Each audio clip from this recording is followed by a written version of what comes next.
درد سے یادوں سے اشکوں سے شناسائی ہے۔ نحمدہ و نصلی علی رسولہ الکریم۔ آج ہم قسطوں کے کاروبار کے بارے میں بات کریں گے۔ تو مسئلہ یہ ہے کہ ہر شخص کو اپنی چیز قیمت کی کمی اور زیادتی کے ساتھ قرض یا نقد قیمت کے ساتھ بیچنے کا حق حاصل ہے، اور جس طرح ادھار پر چیز بیچنے والا اپنی قیمت بیک وقت اصول کر سکتا ہے، تو اسی طرح اس کو یہ حق بھی حاصل ہے کہ وہ قسط وار اپنی قیمت کو اصول کرے۔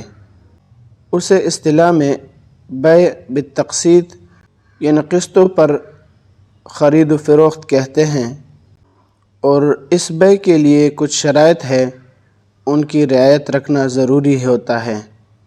پہلی شرط یہ ہے کہ رقم متعین ہو، اور دوسری یہ ہے کہ مدت متعین ہو، اور اسی طرح معاملہ متعین ہو کہ نقد معاملہ کر رہا ہے یا ادھار، اور ایک شرط یہ بھی ہے کہ قسط کی تاخیر کی وجہ سے اس پر کوئی زیادتی کی شرط نہ ہو، یعنی قیمت میں زیادتی کی شرط نہ لگائی جائے۔ لیکن اگر عقد کے شروع میں یہ شرط لگائی گئی کہ اگر قیمت مؤخر ہو گئی، یعنی 1 مہینے کی قسط مؤخر ہو گئی، تو پھر اس پر اتنا اضافہ دیا جائے گا، تو یہ بیع فاسد ہو جائے گا۔ لہٰذا یہ شرط اگر نہ ہو اور یہ شرائط ان کا خیال رکھا جائے تو یہ بیع جائز ہیں۔